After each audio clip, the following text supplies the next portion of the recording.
السلام عليكم ورحمة الله تعالى وبركاته. أعزائي المشاهدين، أهلا وسهلا بكم في هذا الفيديو الجديد اللي راح نشوفوا فيه رد الطاس على الاتحاد الجزائري ونادي اتحاد الجزائر برفض الطلب الذي قدمه اتحاد الجزائر في الاستعجالي. ركزوا لي مع نقطة الاستعجالي. دركا كاين تقرير مفصل حول هذه القضية راح نشوفوه خاوتي مع بعضنا. قبل لا نبداو ما تنساوش لايك الفيديو والاشتراك في القناة وتفعيل جرس التنبيهات ليصلكم كل جديد. خاوتي ماذا بكم راهم ندبونا بالسينيال وبالديسلايك والتعليقات المشينة. الله يحفظكم. اللي يلحقوا الفيديو من الجزائريين لايك وتعليق خلي الاثر تاعو به الفيديو يوصل اكبر عدد ممكن من الاشخاص. والله لا ندبونا تاع الصح المراركه. الاغلبيه تاع الفيديوهات راهم يدخلوا عند المراركه. التعليقات شيناء معدكم لي فيديو تشوفوهم التعليقات اللي فيهم الهضره اللي تجرح وكذا والديسلايك للفيديوهات. الفيديوهات راهم ماتوا قاعدين. نرجعوا لموضوعنا. الموضوع تاعنا اليوم رفض الطاسلي طلب اتحاد الجزائر في الاستعجالي. الاتحاد الجزائري يوم 8 ماي كان قدم طلب بتجميد المباراة النهائية إلى وقت صدور قرار من جانب الطاس، ولكن المحكمة ومحكمة الطاسلي بلوزان قررت عدم توقيف النهائي وراح تنظر في القضية تاع القميص اللي ارتداه نادي نهضة بركان. لماذا؟ عدة أسباب. من بين هذه الأسباب كاين حقوق البيع تاع حقوق البث اللي راها بايعتهم الاتحادية الإفريقية تاع المباريات. كاين هذو المساهمين تم راح تعرقل عدة أمورات. وثانيا باه مش نهار اخر كاش ما مشكل كيما هذا راح يحدث والله يتخذوا من هذا ذريعه باه يحبسوا المنافسات. ها صحيفه لاكيس دو لافينيك نشرت تقرير تفصيلي حول هذا الامر. راح نشوفوه ونخليه لكم ونقراه دركا مع بعضنا. الطاس ترفض طلب اتحاد العاصمة وتتجه نحو الفصل في الموضوع قريبا. في مستجدات قضية اتحاد العاصمة ومباراتي نصف النهائي كأس الاتحاد الإفريقي لكرة القدم، أصدرت محكمة التحكيم الرياضية اليوم قرار يقضي برفض طلب الاتحاد الجزائري لكرة القدم وفريق اتحاد العاصمة المقدم بتاريخ 8 ماي من هذا الشهر وضد قرارات لجنة الانضباط التابعة للكاف، والمتضمن أيضا طلبا بتوقيف المباراة النهائية بين فريق الزمالك المصري ونهضة بركان يوم الأحد القادم 12 ماي إلى غاية إصدار الحكم النهائي. محكمة التحكيم الرياضي بلوزان تراسل الفاف وتؤكد أن التوقيف التحفظي للمنافسة غير ممكن.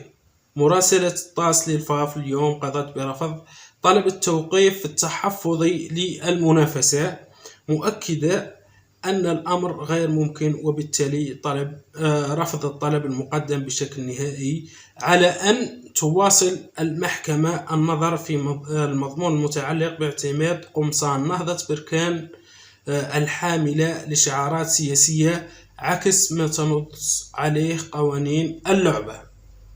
هنايا في المقطع الأول تأكد باللي المحكمة رفضت طلب توقيف أو تجميد المباراة النهائية التي تجمع بين نهضة بركان ونادي الزمالك المصري، ولكن رايحة تبقى تدرس قضية القميص التي تحمل خريطة سياسية داخلة في اللعبة الرياضية. راح تدرس هذه القضية. نكملوا مع بعضنا.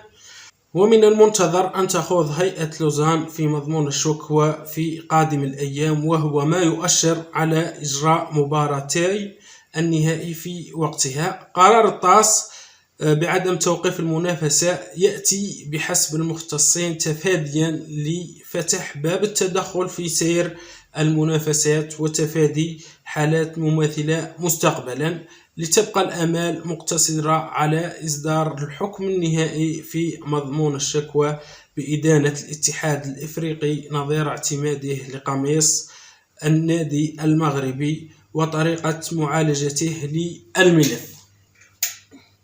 هذا استمع الرابور اللي بعثه محكمة الطاس بلوزان إلى الاتحادية الجزائرية، وبأنها لن تستطيع توقيف أو تجميد المباراة النهائية، وستلعب مباراة النهائية في وقتها يوم 12 ماي اللي هو غدا إن شاء الله. تلعب مباراة الذهاب في بركان، ومباراة العودة رايحة تلعب في القاهرة. هنايا الطاس في هذا المقطع قال لك رفضت الطلب. لماذا؟ لتجنب رفضت الطلب تفاديا لفتح باب التدخل في سير المنافسات وتفادي حالات مماثلة مستقبلا. كما قلنا باللي كان حبس المباراة النهائية اليوم، ممكن في منافسات أخرى، دوريات أخرى غير القارة الأفريقية، منافسات أوروبية أو آسيوية أو في أمريكا الأمريكتين، رايحة ممكن كان يحدث مشكل كما هذا. مهمش رايحين يحبسوا المنافسة، ولكن المحكمة رايحة تأخذ القرار نتاعها. احنا معليش راحت اليوم اتحاد العاصمة، كي نقولوا راح النهائي او القرار مانيش عارف كيف راح يكون، ولكن ان شاء الله ما تحدثش هذه الامور مستقبلا، لان الانديه المغربيه اذا كانت ستواجه الأندية الجزائرية في المستقبل رايحة دائما تجي بهذه الخريطة. إذا أعطت لهم الطاس الحق رايحة تجي دائما بهذه الخريطة، ولن تلعب المباريات، ورايحين يعودوا ديما رابحين علينا، والهداف نتاع المباراة هو الخريطة الوهمية. إن شاء الله يتم الفصل في هذه القضية في أقرب وقت. احنا كنا متمنين صراحة يتم الفصل في هذه القضية قبل لعب المباراة النهائية، ولكن للأسف الطاس راح تدرس في الملف، معينين رئيسة لهذه المحكمة، ورن ننتظروا احنا نتأملوا كل الخير من هذه المحكمة. الآن يجب معليش يرجع حق الجزائر باه المباراة منافسات أخرى ما يجوكش أقمصة كما هذه. على كل حال النادي الوحيد اللي راه داير هذه الخريطة في هذه المنافسات هو نادي نهضة بركان. لعبنا أمام أندية مغربية أخرى ولم يحدث مثل هذه المشاكل أبدا. لعبنا مع الجيش الملكي، لعبنا مع الوداد، لعبت الأندية الجزائرية مع الكثير من الأندية المغربية، ولم يحدث هذا الشيء في الخارطة. أيضا لعبت مباراة الجزائر والمغرب يوم أمس، والخارطة ما كانش في منتخب أقل من 17 سنة في تصفية كأس العالم. المهم المنتخب المغربي القميص نتاعو كان خالي من الخريطة المزعومة أو الخريطة الوهمية أو الخريطة المزيفة، ولا الخريطة اللي راهم دايرينها هما، سموها كما تحب. المهم الخريطة ذي كانت مكانش، كان يحمل الشعار تاع المنتخب المغربي والاتحادية المغربية واسم اللاعب والرقم نتاعو وكذلك الأقمصة الجزائرية، وهذا هو الشيء المهم والأهم. كانت هناك الشعار تاع الشركة اللي مصنعة هذه الأقمصة. أيضا احنا نتمنى من الطاس تفصل في هذه القضية، لأن عندنا منافسات، عندنا الأندية تاعنا راح تخوض منافسات، ممكن نلتقي مع أندية مغربية. أخوتي ما تنسوناش لايك للفيديو والاشتراك في القناة وتفعيل جرس التنبيهات ليصلكم كل جديد. أخوكم صالح عديدة، سلام.